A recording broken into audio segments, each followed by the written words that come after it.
Good evening. Welcome to Torah Under the Stars for Parshas Beha'aloscha, the Maamar, part 2 of the discourse from the Rebbe from 1969. The Rebbe said this discourse on Parshas Beha'aloscha that year and then edited it and printed it through distribution in 1992. So this is part 2 of our class. This is our second class and probably the final class on the Maamar, on this discourse from the Rebbe on Parshas Beha'aloscha. I'll do a little bit of review to open up, but if you would like to get the beginning of the class, please see part 1 of the class on YouTube, on my YouTube channel, and you'll be able to get all the depth of it, because this Maamar really deserves a deep treatment, as I've kind of given it to spread it out into 2 classes, although this class will be much shorter than the first one because we did go very much into depth during the first class. So Parshas Beha'aloscha discusses the lighting of the Menorah in the Holy Temple by Aharon HaKohen, the Kohen Gadol, the great Kohen that served Hashem in the Holy Temple.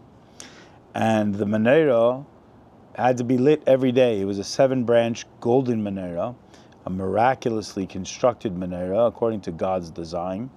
And Aharon HaKohen, Moses' brother, was to light the Menorah every single day. And Beha'aloscha, the name of the parsha, literally means to fire up, to cause to elevate, to cause to go up. And so the flame, the terminology that's given is a unique terminology, and we'll see it very much applies mystically to the soul of man. And this discourse is a very in-depth treatment of how our soul relates to God and how God gives us the Torah that relates to us. And really there's this amazing intrinsic bond between the Jew, the Torah, and God himself. And that these are immutable, inseparable bonds really cause the ultimate of unities that there are. And so I'll give a brief review of last week, and then we'll get into the end of the discourse and a very beautifully deep concept that we ended off with at the end of last week. So it says, Ner Hashem Nishmas Adam, the lamp, the candle of God is the soul of man. The candle is the neshama, the soul of a Jew. Beha'aloscha means, again, to fire up, to cause to rise. And it's like a switch, an ignition. So the 7 branches of the Menorah that was in the Holy Temple correspond to 7 different types of souls of the Jews. Each Jewish person has a different proclivity according to their soul. Some are more like fire, some are more like water, some are more disciplined, some are more out of love. And each one has its own unique way of serving Hashem, of connecting to Hashem. And this discourse that we're studying is based on a discourse from 100 years ago from the 4th Chabad Rebbe, I believe, Rabbi Shmuel. And it says, God says to man, my lamp is in your hand, and your lamp is in my hand. What is my lamp in your hand? God gave us his lamp, his light, the Torah, and that lights up our world around us. And we say, Ner mitzvah v'Torah as it says in the Torah, the candle of mitzvahs and the light of the Torah. And that light of Hashem is in the Torah. And that is what is given to us as our gift from Hashem. And our lamp that is in God's hand is the soul. Our neshama, that's our fire, that's our life, that is what we place and trust in the hands of Hashem. As it says, Ner Hashem Nishmas Adam, the lamp of God is the soul of man. And so God says, if you guard my lamp, I'll guard your lamp. And God forbid, the opposite of extinguishing also applies. So Hashem says, if you guard my Torah, I will guard your soul. And when we guard Hashem's Torah, our soul fires up.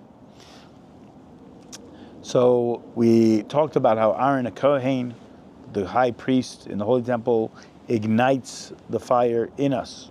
But we asked the question, doesn't he just really reveal a light that's already that's latent, that's already present within our soul? And so he says he arouses the souls of the Jewish people to be absorbed into the infinite light of Hashem. And the natural state is to want to be part of Hashem. But the Tanya gives a very clear summation and understanding of the source and the subsequent descent of the soul. And in this tell-all book called the Tanya, gives a very clear understanding of the machinations of our soul and how it relates to God and how it comes down into a body in this world. So Aharon is the man, and it says that Aharon, through the laws of the Torah, the light of the Torah, reveals the natural inclination of the soul. It doesn't necessarily add on or give something new, but it takes the innate nature of the soul and reveals it and fires it up and causes it to rise upward like a flame. And so this is what Aharon's role is, to cause the flames to rise. And by guarding it and revealing it, we reveal the inner light of our soul, and by guarding the Torah and keeping the Torah and observing the Torah and living according to the Torah, we're thereby able to cause our soul to be inspired, to be conflagrated, to lift up. So, we talked about that a Jewish person is truly perfected by the Torah. We are, as an individual, perfected by the Torah, and the Torah perfects the world. But when we observe the Torah and its mitzvahs, when we study it, when we live according to its mandates, its instruction, it causes a great elevation in the entire world, not just in us, the individual. And the true highest elevation of the soul is that when we understand, we go according to God's will. And then the soul innately is attracted to the Torah.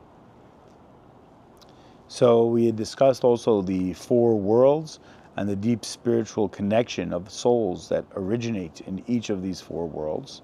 And that brings us to tonight's class. We say Torah is the universal fuel. It guards the soul, even for the highest level of souls that there are.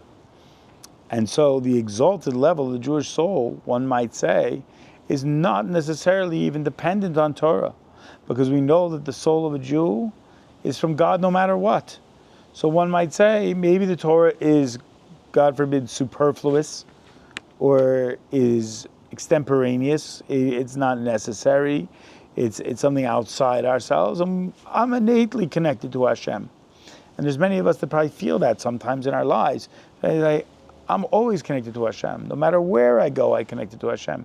I don't even need to do the mitzvahs to feel that connection or to express that connection.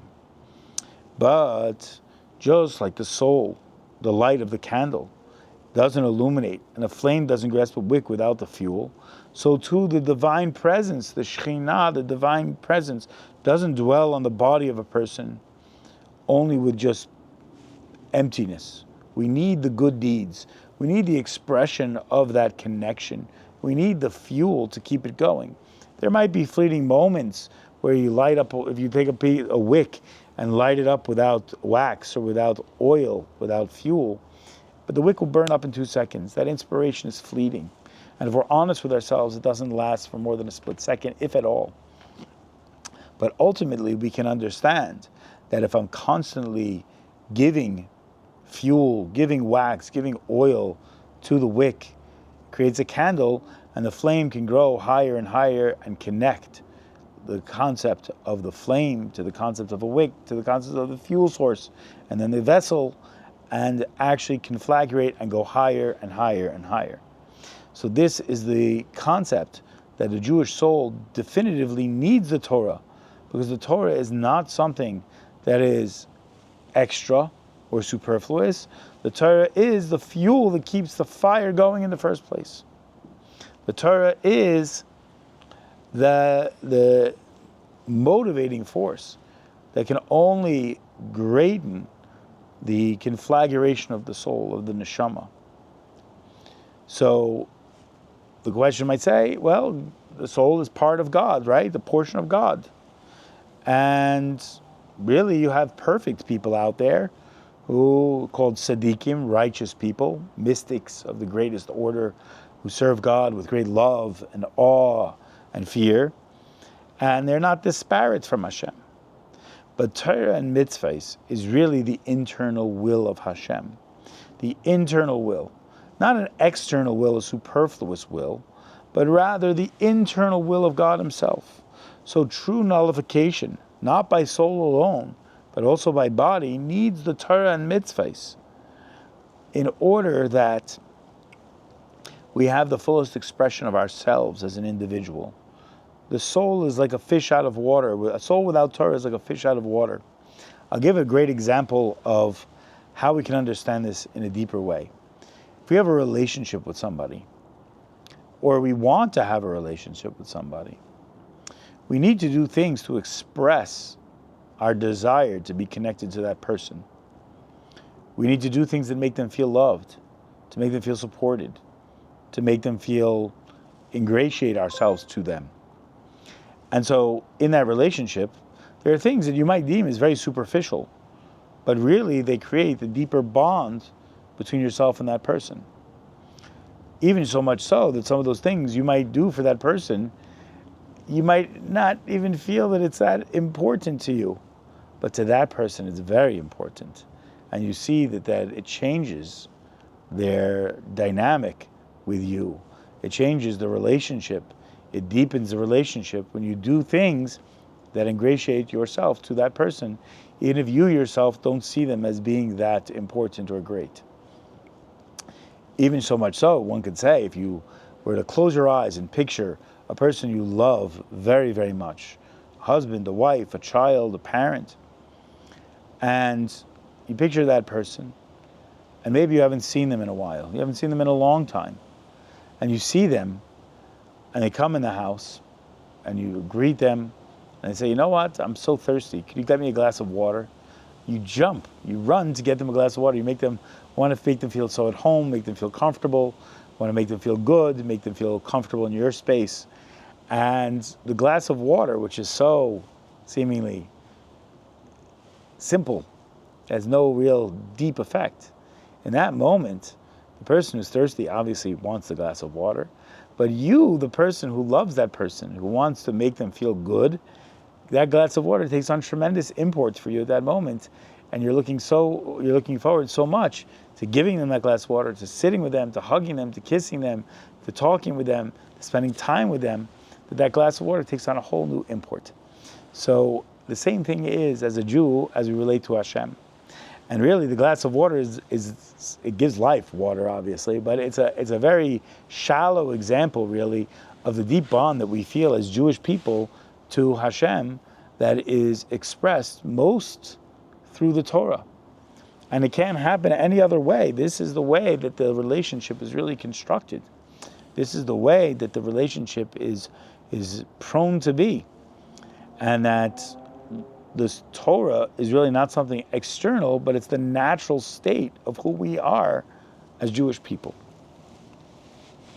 So something that is more readily applied is that we always read Parshas Beha'aloscha right after Shavuos. Shavuos is the biblical holiday that celebrates the divine reception of the Torah from God on Mount Sinai. And through the fulfillment of Torah and mitzvahs, like we just explained, we cause an elevation in our soul. And every year we have a deeper renewal of this elevation because we re-receive the Torah every single Shavuos. And we bring out the innate, natural love, and we transcend it with a supra-rational love. The innate love we have that we're never separated from God. Even to the point we'd be willing to sacrifice our life in order not to be separated from God, even if we're not Torah observant. Even a simple Jew who's doesn't know much about Judaism would never want to, for 1 minute, separate themselves from Hashem, and is willing to sacrifice their life for Judaism. And we've seen it, unfortunately, time and again throughout the millennia of Jewish history.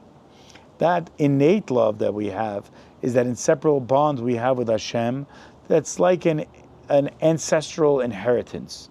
We get that innately by the fact that we're Jews, born to a Jewish mother, a Jewish soul in a body, and that is the inherited innate love.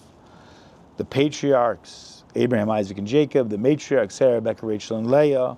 They were like a complete conduit for Hashem, and they transmitted that ability for us to be able to serve Hashem in such a way innately.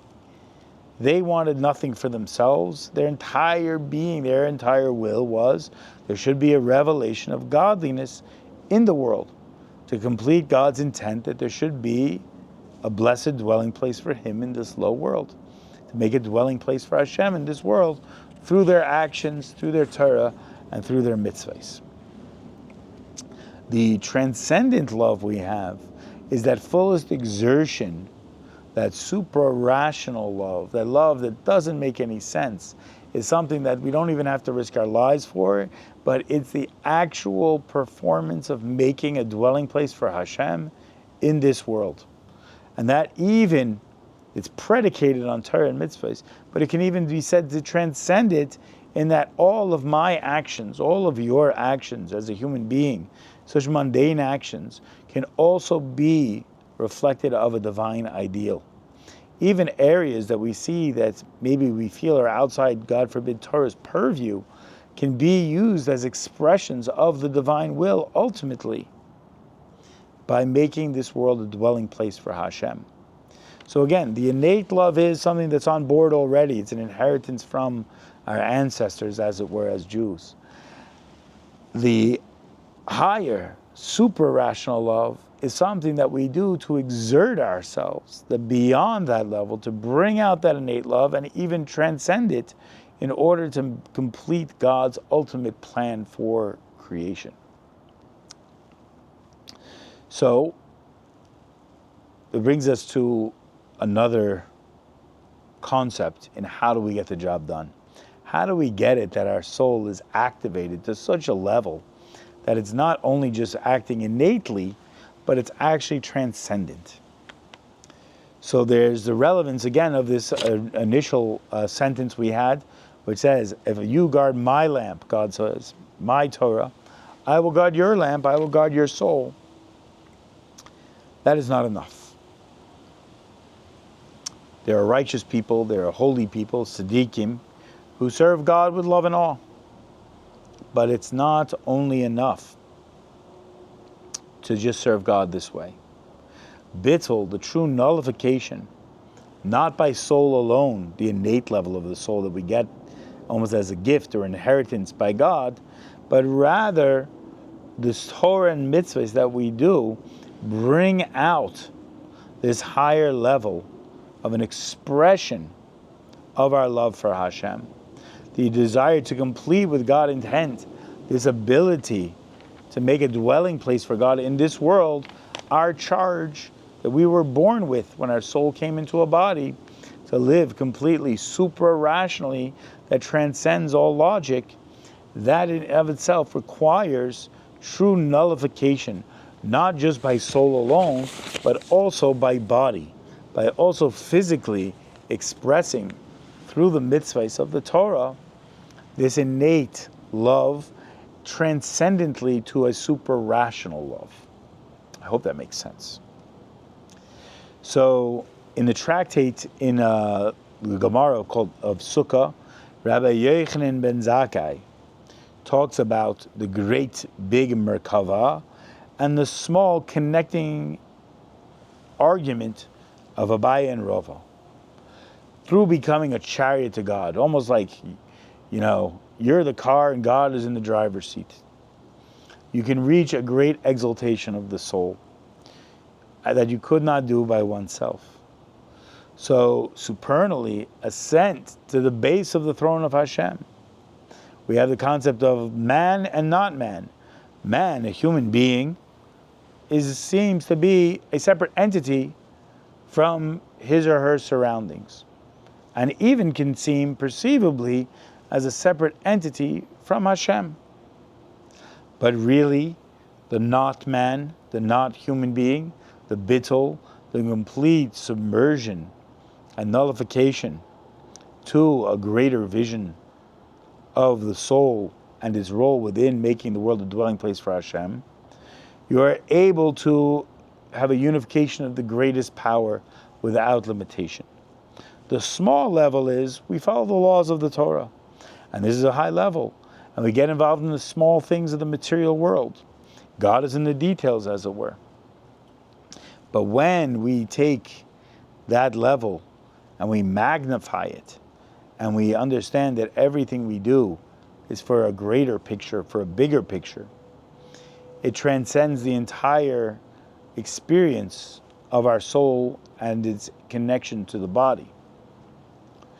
The small Torah of now, sort of say, which we follow the laws, we follow the Torah, we keep its mitzvahs, we keep Shabbat, of course, we keep kosher, we do the mitzvahs that we're supposed to do, we follow the instructions and the mandate of Hashem, is extremely important. But when we do so with the greater Torah, sort of say, like the Torah that will be when Mashiach comes, which will be exponentially greater in magnitude and depth than the Torah that we learn now, a Torah of redemption, that transcends all boundaries. And truth be told, we can already start living that way now at this point. So we do first must become a small Torah, must follow the details, follow the idiosyncrasies and the intricacies of Jewish law and Torah properly.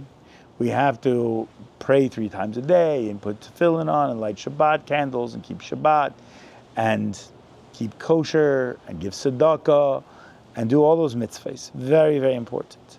But once we reach a stage where we begin to express the nullification of ourselves and completely submerge ourselves into the greater picture, we completely transcend any boundaries, any personal misgivings we might have had, or any self-centeredness, or any kind of limitation we might feel internally or externally. We are able to thereby transcend it. So the Torah being given on Sinai, actually our answer, as the Jewish people received the Torah on Sinai, our answer to when God said, do you want to accept the Torah? And we said, Naseh v'nishma. We said, we will do it, and then we will listen to what it says. This immediate acceptance of the yoke of the Torah and its mitzvahs gave us the ability to serve Hashem through studying the Torah, through observance of the mitzvahs, with a bittul, with a nullification, a bittul to Hashem, and a bittul to the Torah and the mitzvahs itself, a complete sublimation of self to Hashem and His Torah. So through this complete nullification, through this complete acceptance and surrender and commitment to the Torah, we really become one with Hashem. We really become one with God. Again, like God is the driver and we're the Ferrari. Where God is in the driver's seat and we go exactly according to each turn, each whim will that Hashem has for us. And it's not because, God forbid, that we are somehow robotic, but because we are returning to the source of everything, the ultimate source of power, the ultimate source of strength and blessing in our lives. And by the observance of Torah and mitzvahs in such a way, we're able to not only not lose ourselves, but we ourselves become godly. This is what God says, I'll guard yours if you guard mine. The implication there is the individual exists in your individuality, but at the same time, that individual becomes a godly individual. Not a robot, not a cookie cutter of a person, not somebody who is just following by rote or habit, but somebody who is completely bound up with godliness. So God says, I'll guard yours, you guard mine. I'll guard yours. A man, a human being, becomes completely surrendered to Hashem. And then God says, I'll guard your soul, that you do not have to extinguish your existence. You can completely be bound up with me. What a beautiful, deeper understanding that Rebbe gives us here. And then we become able to serve God with vitality, with joy, We don't look at mitzvahs as a hindrance to our individuality, but they enhance it. They bring out the best of us. And that joy that we begin to connect with Hashem and serve God that way elicits the greatest spiritual material blessings. And that joy breaks through all the boundaries of our life, whether those boundaries are internal or external. We're completely living in a transcendent way in which our lives become godly lives. So I give you a blessing that you should find the small Torah enhanced to the greater Torah and completely submerge yourself into the beauty of Torah and mitzvahs and find that unique flame of your soul ignited higher and higher until your joy in the flame of your soul transcends all boundaries, material and spiritually, and reaches the highest of heights. Thank you so much for tuning in. Have a wonderful evening. Thanks for joining me, Torah Under the Stars.